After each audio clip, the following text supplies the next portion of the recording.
आज का ये एपिसोड शुरू करने से पहले एक छोटी सी बात। क्या आप भी अपना पॉडकास्ट बनाने की सोच रहे हैं? तो एंकर ट्राई कीजिए। ये पॉडकास्ट बनाने का सबसे आसान तरीका है। नंबर एक, ये फ्री है। नंबर दो, इसमें कई सारे ऐसे टूल्स हैं जो आपको अपने फोन और कंप्यूटर पर रिकॉर्ड और एडिट करने की फैसिलिटी देते हैं। नंबर तीन, आप अपने पॉडकास्ट को डिस्ट्रीब्यूट भी कर सकते हैं, जिससे इसे स्पॉटिफाई और दूसरे प्लेटफॉर्म पर सुना जा सके। तो डाउनलोड कीजिए फ्री एंकर ऐप या विजिट कीजिए anchor.fm पर अपना पॉडकास्ट स्टार्ट करने के लिए। ये तो थी एक छोटी सी जानकारी, और अब शुरू करते हैं एपिसोड का सिलसिला। तो आज के एपिसोड में लीजिए सुनिए ना पार्थ सारथी के लिखे उपन्यास तुलसी चौरा का भाग एक, मेरी यानी समीर गोस्वामी की आवाज में। शंकर मंगलम विश्वेश्वर शर्मा के परिवार में बुधवार और शुक्रवार के बीच भला ऐसा क्या घट गया है? हो सकता है कि इसका मूल कारण रवि का वो पत्र हो जो पेरिस से लिखा गया था। पंडित विश्वेश्वर शर्मा इस बीच जाने क्या क्या सोच गए थे, पर अब क्या करेंगे वे? बेटे की इस जिद को कैसे मान लें वो? लोग बाग भला क्या कहेंगे? ऐसी ही जाने कितनी ऊल जुलूल बातें जेहन में घूम गईं। अब तो उन्हें लगता है रवि को पेरिस भिजवाकर भूल की। वेणु काका की सलाह पर अखबारों में जो वैवाहिक विज्ञापन देना चाहते थे, उसकी तो अब जरूरत ही नहीं रही।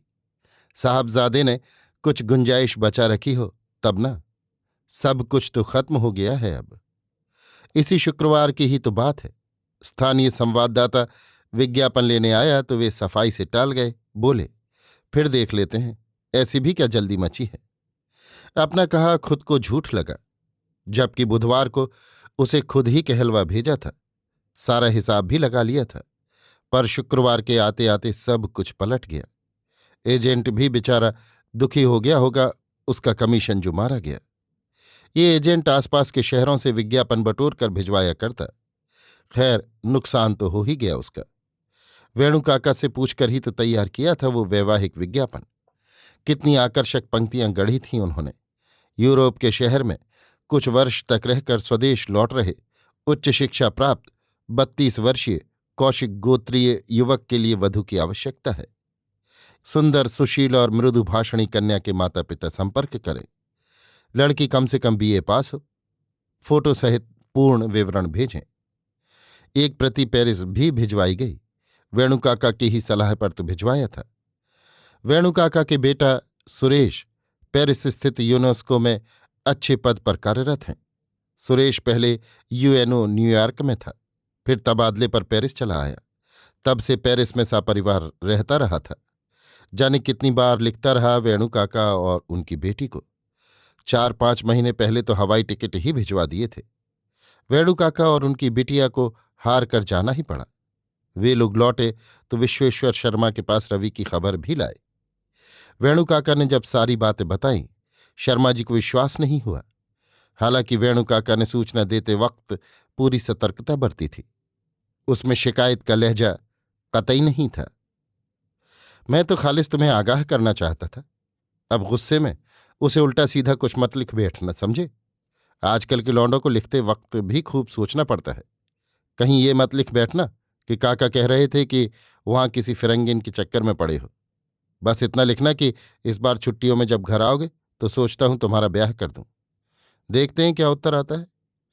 शर्मा जी ने 2 सप्ताह पहले इसी आशय का एक पत्र डाल दिया था। बृहस्पतिवार की सुबह बेटे का एक संक्षिप्त पर तीखा उत्तर आ गया। इन्हें लगा जैसे रवि ने हड़बड़ी में उत्तर दिया है। बाऊजी, वैवाहिक विज्ञापन देने की कोई आवश्यकता नहीं है, उसे रोक लीजिए। मैं जानता हूं वेणु काका और दीदी ने यहां का सारा समाचार आपको दे ही दिया होगा। मैं नहीं जानता कि आपने सब कुछ समझ बूझकर लिखा है या फिर अनजाने में ही लिख डाला है। मेरा उत्तर यही है और रहेगा। कैमिल से मैं प्यार करता हूं, वो भी मुझसे प्यार करती है। उसके बिना मैं जी नहीं सकता, ये सच है। मुझे लगता है अगर कैमिल को मैं सुविधा के लिए कमली कहूं तो आपको जरूर अच्छा लगेगा। वो भी भारत आना चाहती है और आप लोगों से मिलना चाहती है। इस बार मैं कमली को साथ लाना चाहता हूं। लक्ष्मी सा चेहरा है उसका, सोने सा रंग। अम्मा से कहिएगा कि उसके लिए चांद सी बहू ला रहा हूं। कमली भी अम्मा से बहुत कुछ सीखना चाहती है। मुझे भरोसा है आप या अम्मा उसे कुछ नहीं कहेंगे। समझ लीजिए ये मेरा अनुरोध है। याद है बचपन में आप जब मुझे संस्कृत भाषा पढ़ाया करते थे तो गांधर्व विवाह की परिभाषा स्पष्ट करते हुए आपने कहा था कि जिस विवाह में न देने वाला हो न लेने वाला, पर दो व्यक्ति परस्पर एक दूसरे को चाहें, तन और मन दोनों से एकाकार हो, वही गंधर्व विवाह है। आपने ये भी कहा था कि ये विवाह सर्वश्रेष्ठ होता है। आज मैं वो सब आपको याद भर दिलाना चाहता हूं। यहां बैठे बैठे मैं इस वक्त आपकी और अम्मा की मनः स्थिति का अंदाजा लगा सकता हूं। कुमार की पढ़ाई कैसी चल रही है? पारू को मेरा प्यार पहुंचा दीजिए। कहिए कि उसकी फ्रेंच भाभी उनसे मिलना चाहती हैं। वेणु काका और बसंती दी को मेरी याद कहें। बसंती यहां कमली से खूब घुल मिल गई थी। मेरे आने की सूचना उन्हें भी दे दें। शर्मा जी ने इस पत्र को जाने कितनी बार दोहरा डाला होगा। कामाक्षी अलग से जान खाती रही। ऐसा क्या लिख दिया है उसने? हमें भी तो कुछ बताइए। तुम चुपा जाओ। अब साफ साफ बता दूं तो सारा मोहल्ला इकट्ठा कर डालोगी। फिर छोड़ो, मुंह मत खुलवाओ। तो क्या आप सोचते हैं मैं चिट्ठी पढ़वा नहीं सकती? अरे पारू से पढ़वा लूंगी, नहीं तो शाम को कुमार आएगा उसी से पढ़वा लेंगे। उन्होंने पत्र को संदूक में बंद कर दिया। संदूक की चाबी अंटी में ही बंधी रहती है। वैसे कामाक्षी उनके इस दो टूक जवाब से ही कुछ अंदाजा लगा चुकी होगी। कहने को कह भी देते, पर इधर वो कुछ ऊंचा सुनने लगी है। एक बार तो ऊंची आवाज में कहना शुरू किया था, फिर जुबान काट ली थी। खैर कामाक्षी ने भी जिद नहीं की, ये अच्छा ही हुआ। शंकर मंगलम का अग्रहारम आम अग्रहारों की तरह ही है। आपसी खींचातानी, उठापटक, बैरभाव, ईर्ष्या द्वेष सब है वहां। बुजुर्गों की पुरातन कट्टरता, जातिगत भेदभाव, नए लड़कों का शहर की ओर पलायन, दलगत राजनीति, खेत खलिहान के झगड़े, आगजनी, सब कुछ वैसा ही है जैसा किसी भी गांव में होता है। यूं आज का आम भारतीय गांव पुराने मूल्यों का पक्षधर भी कहाँ रहा। नए मूल्यों के प्रति सहजता भी नहीं रहती वहां। न पुराने का मोह छूट पाता है, न नए बदलते मूल्यों को ही वे अपना पाते हैं। लिहाजा एक त्रिशंकु की सी स्थिति बनी रहती है। धर्म अधर्म, न्याय अन्याय, लालच, ईर्ष्या, चोरी, दोस्ती, जुएबाजी, पूजा पाठ, तंबाकू, कथा पुराण, गरीबी, संपन्नता, ऐसी कितनी ही बेमेल बातों का पिटारा है ये गांव। यही क्यों, शायद हर गांव। और फिर यदि गांव उपजाऊ क्षेत्र में हो तो फिर पूछना ही क्या। एक के बाद एक समस्याएं, कोई अंत ही नहीं। शंकरमंगलम की जमीन बेहद उपजाऊ है। तिस पर अगस्त नदी कभी सूखने का नाम नहीं लेती। सोना उगलने वाली धरती। गांव से निकलकर अंतर्राष्ट्रीय स्तर पर जीने वालों में वेणु काका के बेटे सुरेश का नाम सबसे पहले लिया जाता है। हालांकि इस गांव के कई लोग अच्छे उद्योगों में लगे हैं, कुछ ऊंचे सरकारी ओहदों पर हैं, कुछ एक कंपनी के प्रबंधक भी हैं, पर सुरेश के बाद शर्मा जी का बेटा रवि ही है जिसे सम्मान हासिल हुआ है। 4-5 वर्ष पहले रवि ने जब इस नौकरी के लिए आवेदन भिजवाया था तो उसे कल्पना भी नहीं थी कि वो नौकरी उसे मिलेगी। फ्रांस स्थित एक विश्वविद्यालय में professor of Indian studies and oriental language department के रिक्त पद के लिए वो विज्ञापन Indian council for cultural relations की ओर से दिया गया था। अनिवार्य योग्यताओं में पीएचडी के अतिरिक्त तमिल, संस्कृत, हिंदी, अंग्रेजी और फ्रेंच के विशेष ज्ञान की आवश्यकता पर बल दिया गया था। रवि के पास ये तमाम योग्यताएं थीं। 1 साल की बेकारी में उसने फ्रेंच की कक्षाओं में जाना शुरू कर दिया था। वही डिप्लोमा तब काम आ गया। दिल्ली में हुए इंटरव्यू में कुल 6 लोग आए थे। 2 तो उम्र की वजह से रह गए। बाकी बचे हुए लोगों में किसी को फ्रेंच का ज्ञान नहीं था, किसी को संस्कृत का, सो खारिज कर दिया गया। बाजी मार ली रवि ने। शुरू में शर्मा जी हिचकिचाए, पर जो मासिक आय वहां मिल रही थी उसकी तो कल्पना तक भारत में नहीं की जा सकती थी। लिहाजा बेटे को भिजवाने के अतिरिक्त कोई विकल्प नहीं था। रवि की विदेशी नौकरी का संक्षिप्त इतिहास यही है। शर्मा जी ने आज की इस समस्या पर विचार करते हुए इस इतिहास को भी मन ही मन दोहरा डाला। उन्हें लगा कि इससे पहले कि वे कोई निर्णय लें, वेणु काका से सलाह करना जरूरी है। रवि का पत्र लेकर वे काका के घर चले गए। काका घर पर नहीं थे। बसंती बैठक में ईब्स वीकली पढ़ रही थी। शर्मा जी को देखते ही उठ खड़ी हुई। आइए काकू, बाबा बाहर गए हैं, लौटते ही होंगे, बैठिए। ठीक है बिटिया, बाबा को आने दो, पर तुमसे भी बातें करनी है, कुछ जरूरी। बस अभी आई, मां से कहकर पहले कॉफी तो बनवा लूं। कॉफी के चक्कर में काहे पड़ गई बिटिया, हम तो बस अभी पीकर आए हैं। तो क्या हुआ, मुझे भी पीनी है, तो आप क्या साथ नहीं देंगे? अरे क्यों नहीं, तू कहे और मैं न मानूं। बसंती हंसती हुई भीतर चली गई। काकी कभी सामने नहीं पड़ती। गांव की ये आदत अभी भी बरकरार है। बसंती और काकी के बीच एक पूरी पीढ़ी का अंतराल है। काकी शर्मा जी के सामने कम ही पड़ती, पर बसंती शर्मा जी के सामने बैठती ही नहीं, बल्कि उनसे किसी भी विषय पर धड़ल्ले से चर्चा करती, हंसती, बतियाती। क्यों काका, रवि का कोई पत्र आया? हाँ बिटिया, इसी पर बात करने आया हूं। कहिए काका, क्या लिखा है? शर्मा जी ने रवि का पत्र उसकी ओर बढ़ा दिया। बसंती ने पत्र पढ़कर उन्हें लौटा दिया। कमली सचमुच बहुत प्यारी लड़की है। ये वाक्य उसकी जुबान तक आते आते रुक गया, पर जाने क्या सोचकर अपने को रोक लिया। पता नहीं काका कैसी मनाह स्थिति में यहां आए हों। जल्दबाजी में कुछ कह देना बुद्धिमानी नहीं। भीतर से काकी ने आवाज लगाई। बसंती 2 गिलासों में कॉफी ले आई। दोनों ने चुपचाप कॉफी पी। इस बीच कोई बातचीत नहीं हुई। शर्मा जी ने ही बात शुरू की। मैंने तो सपने में भी नहीं सोचा था कि ऐसा होगा। ऐसा क्या गलत हो गया काका? अब और क्या बाकी रह गया? देखिए काका, मेरी मानिए, चुपचाप दोनों को लिख दीजिए कि वे यहां आ जाएं। मैंने और बाबा ने तो वहीं भांप लिया था। हमें लगा कि आपको किसी तरह का संदेह न रह जाए, इसलिए वैवाहिक विज्ञापन वाली बात सुझाई थी। अब तो रवि ने स्वयं ही सब कुछ स्वीकार कर लिया है। क्यों बिटिया, बुरा न मानो तो एक बात कहूं? क्या है काकू? कुछ लोग कहते हैं कि ये फिरंगने पैसे के लालच में हिंदुस्तानी लड़कों को फंसाती हैं, फिर पैसे झटक कर चलती बनती है। तुम तो उस लड़की को जानती हो, मिली भी हो। रवि यहां आए, हमें इसमें कौन ऐतराज हो सकता है? यहां आ जाए तो उस लड़की से बातें करके देख लेना। क्या बात करूंगी काकू? वही पैसे वाली बात, और कौन सी? शायद आप गलत समझ रहे हैं। कमली वैसी लड़की नहीं है। रवि पर तो जान देती है वो लड़की। पैसा तो उसके लिए मामूली बात है काका।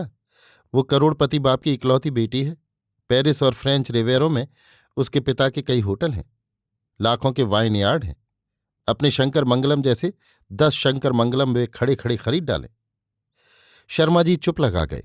समझ में नहीं आया क्या कहे। कुछ देर के मौन के बाद फिर बोले, तुम्हारा भाई भी तो वही है ना, उसे लिखकर देखें, क्या कुछ हो सकेगा? आखिर आप चाहते क्या हैं काका? सोच रहा था कि उनके रवाना होने के पहले ही सुरेश उन लोगों से मिल लेता। तुम ही बताओ बिटिया, ये कैसे संभव हो सकता है? मेरी तो समझ में ही नहीं आता काका कि मैं आपको क्या जवाब दूं। इस समस्या पर उनका दृष्टिकोण बिल्कुल दूसरा होता है। जो लोग यहां से जाकर वहां बस गए हैं, उनमें भी यही उदारता, परसिसिवनेस आ जाती है। अगर सुरेश को इसके बारे में बता भी दिया जाए तो वो तुरंत कहेगा, ये तो अच्छी बात है, रवि बहुत भाग्यशाली है। ऐसा है काका कि इस समस्या को आप जिस दृष्टि से देख रहे हैं वो उनकी समझ से परे है। अगर वे समझ भी लें तो उनकी दुनिया की मान्यताएं अलग हैं काका। पर बिटिया, लोग बाग क्या कहेंगे? थूकेंगे नहीं हम पर कि शंकर मंगलम व्याकरण शिरोमणि कुप्पू स्वामी शर्मा का पोता फिरंगिनी को भगा लाया? हमारे संस्कार, हमारी परंपरा, सब कुछ कैसे छूटे बिटिया?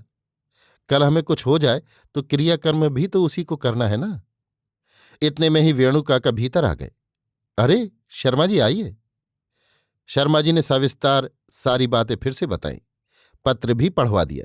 वेणु काका हंस दिए, बोले, वाह पट्टा, क्या खूब याद दिला रहा है गंधर्व विवाह की। शर्मा जी ने सहमते हुए सुरेश के माध्यम से अपने बेटे का मन टोहने का सुझाव भी दिया। नहीं शर्मा, यह असंभव है। वहां तो कोई भी किसी की निजी जिंदगी में दखल नहीं देता। सुरेश तो शादी ब्याह के बाद दिल्ली से वहां पहुंचा था, पहले न्यूयॉर्क रहा, फिर पेरिस। अगर वो भी वहां छड़ा ही गया होता तो हो सकता है मेरी स्थिति भी तुम्हारी जैसी हो गई होती। हो सकता है एक अमेरिकी या फ्रेंच बहू होती और मैं विरोध तक न कर पाता। वेणु काका तो शर्मा जी का बोझ कम करना चाहते थे। वे शर्मा जी के भीतर की शंका, उनका भय बखूबी समझ रहे थे। शर्मा जी का परिवार वैदिक कर्मकांडी पंडितों का रहा है। शर्मा जी स्वभाव से भले ही अच्छे हों, पर हैं दकियानूस। बचपन में ही वेदों शास्त्रों का अध्ययन कर चुके थे। पीढ़ी दर पीढ़ी वेदों का अध्ययन उनके यहाँ होता रहा था। गांव के कई धार्मिक नैतिक मसलों पर शर्मा के परिवार की ही सलाह ली जाती। उत्तरी दक्षिणी और बीच के मोहाल में अद्वैत मठ के आचार्य के विशेष प्रतिनिधि थे। इस कारण उनकी प्रतिष्ठा जो थी सो थी ही। साथ ही श्रीमठ के लिए दान आदि जुटाने का काम भी उन्हें ही सौंपा गया था। बेटे के इस विवाह का प्रभाव उनकी प्रतिष्ठा पर पड़ेगा, ये वो समझ रहे थे। वेणु काका की समझ में बात आ गई। मैं तो सोच रहा था कि किसी तरह इसे रोक लूंगा, तभी तो मैंने इस पत्र के बारे में किसी से चर्चा नहीं की। अब तो काकू ऐसा सोचना ही छोड़ दो। कमली को अब अलग करके देखना नामुमकिन है। जब मैं पेरिस में कमली से विदा ले रही थी तो उसने बहुत प्यार से एक एल्बम भेंट में दी थी। अगर आप बुरा ना माने तो दिखा दूं। भीतर की तमाम नफरत के बावजूद कहीं न कहीं उस फिरंगिन को देखने की इच्छा तो थी ही। बेटे की पसंद को वे देखना भी चाहते थे, पर अपनी इस प्रबल इच्छा को कैसे प्रकट करते, लिहाजा चुप्पी साध गए। अरे काकू को दिखा दो ना, देख लें वे भी, वेणु काका बोले। फिर शर्मा को देखकर मुस्कुरा दिए। शर्मा सोचो तो, मन में अगर थोड़ा भी छल कपट होता तो क्या वो एल्बम भेंट में देते? फ्रेंच लोग होते ही हैं इतने आत्मीय। और आपकी रवि की ये जो कमली है ना, अद्भुत लड़की है। उससे तो दिन भर बातें की जा सकती हैं। अंग्रेजी में एक कहावत है, France is not a country but an idea. उस पर पूरी तरह चरितार्थ होती है। वेणु काका के मुंह से कमली की प्रशंसा सुनकर शर्मा जी सोचने लगे। बसंती ने भी खासी तारीफ ही की थी, अब काका भी। शर्मा जी को एक बात साफ समझ में आ गई, कमली और रवि को अलगाने में इन लोगों से कोई मदद उन्हें नहीं मिल सकती। उन्हें याद आया कि काका बातों बातों में रवि की वो कहते हुए अटक गए थे। शायद पत्नी कहना चाहते रहे हों और उनका लिहाज कर रुक गए हों। क्या पता वहां ये लोग अंगूठी वंगूठी बदलकर पति पत्नी ही बन गए हों और यहां ये टापते ही रह जाएं। बसंती ने एल्बम लाकर दी। पहला चित्र बर्फ पर फिसलते रवि और उस फिरंगिन का था। बसंती ने कहा, यह चित्र स्विट्जरलैंड का है, जब वे दोनों वहां घूमने गए थे। शर्मा जी फोटो देखकर ये मत समझ लें कि लड़की सिर्फ घूमने फिरने वाली तितली है। आप सारे यूरोप छान डालें, ऐसी बुद्धिमान लड़की नहीं मिलेगी। फ्रेंच के अलावा जर्मन अंग्रेजी भी जानती है। रवि से संस्कृत तमिल और हिंदी भी सीख रही है। शर्मा ने अगला पृष्ठ पलटा। ये वेनिस में लिया गया है। इटली में इसे तैरता शहर कहते हैं। पेरिस से जनेवा, रोम, सभी स्थानों को रेल से ही जाया जा सकता है। बाबा के साथ मैं भी गई थी। पता है काकू, वे लोग रोम को रोमा कहते हैं। अगला पृष्ठ। शर्मा जी की उंगलियां कांपने लगीं। वेणु काका उन्हें उत्साहित करने लगे। पेरिस में जब मैं उससे सौंदर्य लहरी की चर्चा कर रहा था तो मुझसे जाने क्या क्या सवाल करने लगी, पर मैं ठहरा निपट अनाड़ी। मैंने तो कह दिया कमली से कि भाई ये सब अपने भावी ससुर से पूछ लेना, वे संस्कृत के प्रकांड पंडित हैं। क्यों, रवि ही बतला देता? शर्मा जी की आवाज में कटुता थी। वेणु काका हतोत्साहित नहीं हुए। शर्मा जी के मन की कटुता को दूर करने की एक कोशिश और की।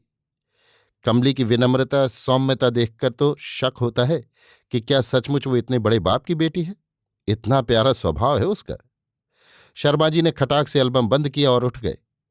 मन ठीक नहीं है, किसी दिन फिर आऊंगा, कहकर चलने लगे। बसंती और काका ने उन्हें किसी तरह समझा बुझाकर बिठाया। पंडित जी को लगा इस मामले में रवि को वेणु काका और बसंती का पूरा सहयोग मिल रहा है। उन्हें शांत करने के लिए बातों का रुख बदलना जरूरी लगा। वेणु काका ने कहा, नहरिया के पास वाले नारियल के बाग को बटाई के लिए उठाया या नहीं? इस साल लगता है नारियल, आम और कटहल की अच्छी उपज रहेगी। ना, अभी कहीं बात जमी नहीं। अच्छा आदमी नहीं मिला। ना हुआ कुछ तो सोचता हूं एक चौकीदार रख लूंगा और खुद काम देख लूंगा। और वे मठ वाले खेत, इनका क्या करेंगे? अब उसके लिए तो किसी से बात तय करनी ही होगी। खेती की बात और है, बागों की और। खेत बटाई में आसानी से उठ जाएंगे। दक्खनी मोहल्ले के शंकर सुमन ने सुना है बिटिया के ब्याह के लिए खेत समेत बाग भी बेच डाले। कुछ पता है? हाँ, सुना तो मैंने भी है। थोड़ी देर इधर उधर की बातों में शर्मा जी को लगाकर वेणु काका ने पुरानी बात फिर छेड़ दी। आप गुस्से में रवि को उल्टा सीधा मत लिखिए, खुले मन से काम ले लो फिर। वैसे आप समझदार हैं, आपको बताने की जरूरत नहीं है। आप तो महापंडित हैं, ज्ञानी हैं, पर आप मेरी समस्याओं के बारे में भी तो सोचिए। मुझे तो गांव वालों और मठाधिकारियों को भी तो जवाब देना होगा, और लोगों की तरह मैं सीना फुलाकर नहीं चल सकता। ये मत भूलिए काका कि रवि के अलावा भी मेरे 2 बच्चे और हैं। गांव वालों के बारे में तो आप लोग जानते ही हैं। कोई धर्म कर्म की बात हो तो कोई साथ नहीं देता, पर एक आदमी पर थूकना हो तो साले सब एक हो जाएंगे। अच्छी बातें तो समझ में नहीं आएंगी, बुराइयों को उछालेंगे। बाज वक्त तो अच्छी बातें भी उन्हें बुरी नजर आती हैं। ऐसे लोग हैं कि बस। तुम्हारी बात से मैं इनकार नहीं करता शर्मा, पर रवि का मन, उसे क्यों दुखाएंगे आप? फूल सा मन है उसका।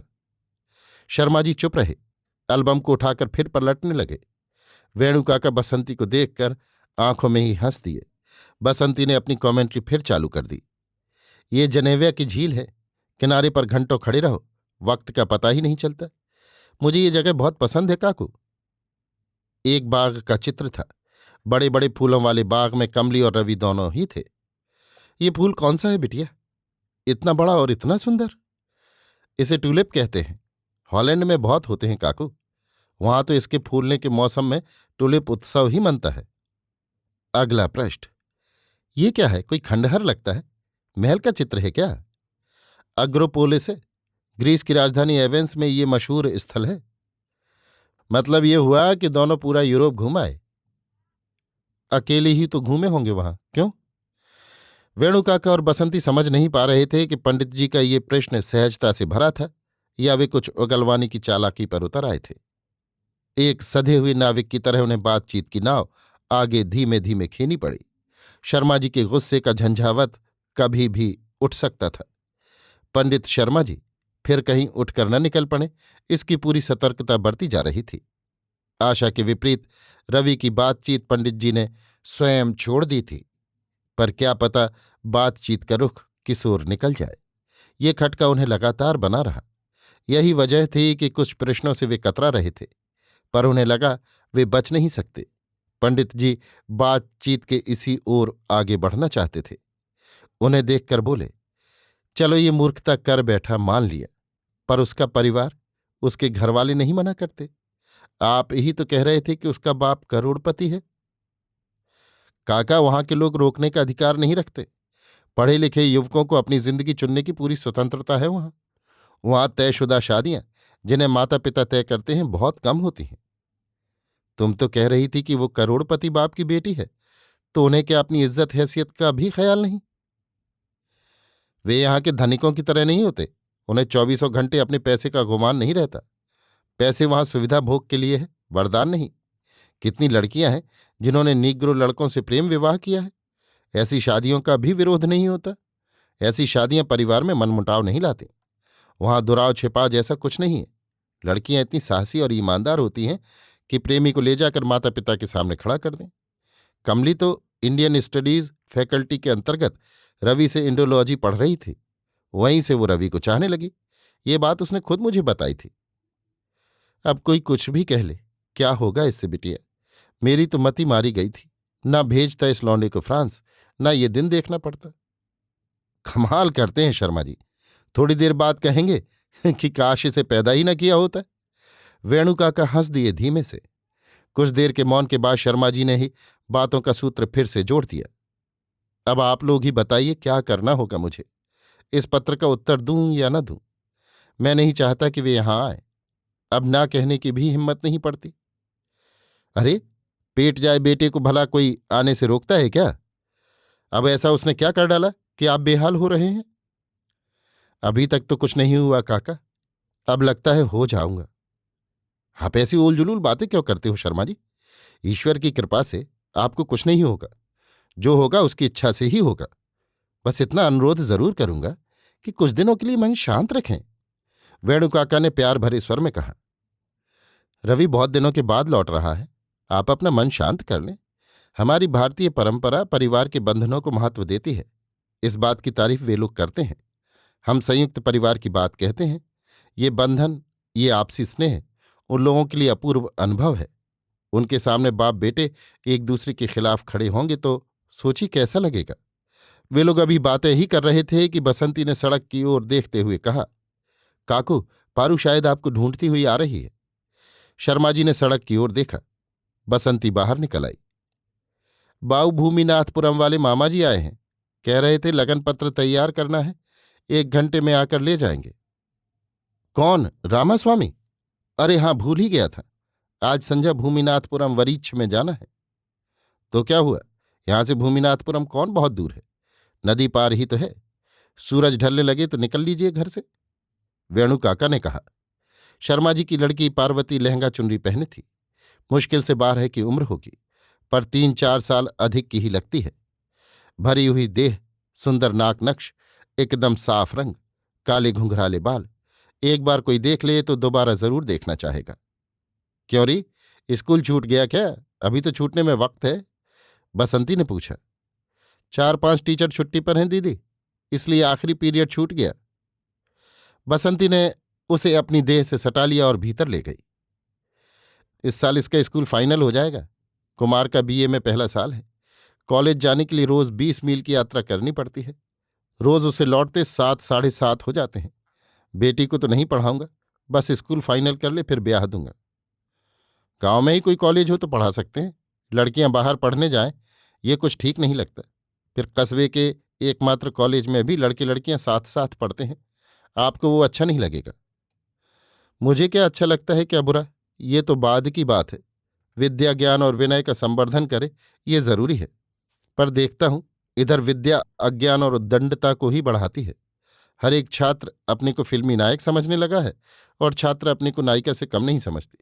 आप ही बताइए, गलत कह रहा हूं? पर आपकी बात सुनने वाला यहां है कौन? लोग आपको दकियानूस कहकर माखौल बनाएंगे। बस यही तो नहीं होता, बस आप ही ऐसा कहते हैं। हमारे यहाँ पुस्तकालय के इरेमुडी मणि है ना, वे भी मेरी बातों से सहमत हैं।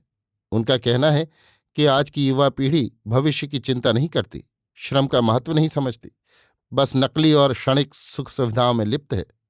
वो न शारीरिक श्रम के योग्य है, न मानसिक, बस एक त्रिशंकु की स्थिति में जी रहे हैं ये लड़के। ये बहुत ही घातक स्थिति है। कौन, देवशिखामणि नाडार? ये तो मेरे लिए आश्चर्य की बात है कि आप दोनों के विचार एक हैं। खैर, जो भी हो, हम लोगों में कई मतभेद हैं, पर कुछ मुद्दों पर दोनों की सोच एक सी है। वो ईमानदार है, परोपकारी है, एकदम पारदर्शी है, सहज और सरल। आप इतने निष्ठावान आस्तिक हैं और वो घोर तार्किक। आप उसकी इतनी तारीफ जो कर रहे हैं। क्यों, क्या नास्तिक ईमानदार नहीं हो सकते? हाँ हाँ, ठीक है, आप अपनी बात भूल गए और मैं भी बातों में उलझ गया। ये आस्तिक नास्तिक वाली चर्चा फिर कभी फुर्सत में करेंगे। फिलहाल हम अपनी असली बात पर आ जाएं। शर्मा जी वेणु काका के पास आकर धीमे से बोले, इस साहबजादे ने जो गुल खिलाया है, मुझे तो लग रहा है बिटिया के लिए कहीं भी बात तय करने में मुश्किल हो जाएगी। कुमार की तो कोई फिक्र नहीं, लड़का है, शादी में विलंब भी जाए तो कोई चिंता नहीं, उसकी पढ़ाई के 2 साल अभी बाकी हैं। पर बेटी के लिए चिंता तो करनी होगी ना। एक परिवार में पुरुषों के द्वारा किए जाने वाली एक एक गलती की सजा उस परिवार की स्त्रियों को ही तो भुगतनी पड़ती है, तो इस पर जहां लड़कियां सयानी हो। आपने फिर वही बात उठा ली। देखिए, रवि ने ऐसा अनर्थ नहीं किया है कि आपका परिवार ही बर्बाद हो जाए। ये 20वीं शताब्दी है। इस शताब्दी में हवाई यात्रा, रेल यात्रा, चुनाव, प्रजातंत्र एवं समाजवाद की तरह प्यार करना भी उतनी ही आम बात हो गई है। पर काका, शंकर मंगलम जैसी जगह के लिए खास बात है, खासतौर पर हमारे खानदान में। अब तो लगता है पारू की पढ़ाई अधूरी ही छुड़वा दूं और झटपट कहीं बात तय कर दूं, इससे पहले कि साहबजादे फिरंगन के साथ यहां आकर नंगा नाच मचाएं। इस लौंडिया को उसके घर भिजवा दूं। ये गुड्डे गुड़ियों का ब्याह तो है नहीं, जरा सी बच्ची है, उसकी पढ़ाई छुड़वा कर उसका ब्याह रचा देंगे आप। क्यों यार, मन में माया मोह भी नहीं बचा? बाल विवाह कोई नई बात तो नहीं है, हमारी और आपकी शादी भी तो ऐसी ही हुई थी। तो क्या ये गलती उन लोगों के साथ भी दोहराई जाएगी? कोई मजबूरी तो है नहीं ना। मैं तो ये कह रहा था कि साहबजादे की करतूत देखकर तो यही मन में आता है कि बस बस, अब ऐसी बातें सोचना भी मत, आगे की सोचो। सबसे पहले तो उसे एक पत्र लिखो, फिर उन लोगों के ठहरने की व्यवस्था शुरू करो। क्या करूं? फ्रेंच लोगों के लिए प्राइवेसी बहुत जरूरी है। यूं तो सभी विदेशी प्राइवेसी को महत्व देते हैं, पर फ्रेंच लोगों का दिल बहुत नरम होता है। उनके तौर तरीके, उठने बैठने की नज़ाकत और नफासत देखते ही बनती है। शंकर मंगलम के अग्रहारम में बीचों बीच स्थित आपका पुश्तैनी घर तो धर्मशाला लगता है। एक ही बैठक है नीचे, ऊपरी तल्ले पर एक बड़ा कमरा। स्नान घर भी नहीं है, और तो और कुएं के पास नहाने की व्यवस्था भी नहीं है। आप और पंडिताइन दोनों ही नदी में नहा आते हैं। अब तो आपका रवि भी यहां नहाने में कतराएगा, उसको तो स्नान घर की आदत पड़ गई होगी। तो क्या अब उन दोनों के लिए नया घर बनवाऊं? शर्मा जी घबराए। मेरा मतलब ये नहीं था, ऊपर एक कमरा और बनवा लीजिए। भूल जाइए कि ये सब आप कमली के लिए कर रहे हैं। अब तो आपके बेटे के लिए भी ये सब जरूरी हो गया होगा। मेरा बेटा सुरेश 2 महीने के लिए जब आया था, तब मैंने पूरे घर की मरम्मत करा डाली थी। अगर बात झूठी लग रही हो तो चलिए दिखा देता हूं। शर्मा जी को लेकर वेणु काका भीतर जाने लगे। पार्वती सामने पड़ गई। बाऊजी, मैं घर जा रही हूं, आप जल्दी आ जाइए। भूमिनाथपुरम वाले मामा जी आएंगे तो उन्हें बिठा लूंगी। पार्वती चली गई। बसंती, ऊपर चाबी ले आना बिटिया, तुम्हारे काकू को दिखा दे। बसंती ने चाबी ला कर दी। विदेश में जा बसा बेटा हर माह मोटी रकम भिजवाता तो है ही, पर साथ ही साथ वेणु काका की पुश्तैनी जायदाद भी अच्छी खासी है। सुरेश इकलौता बेटा है, इधर बसंती भी एकमात्र लड़की। बसंती का पति बंबई स्थित प्रतिष्ठित कंपनी में सेल्स मैनेजर है।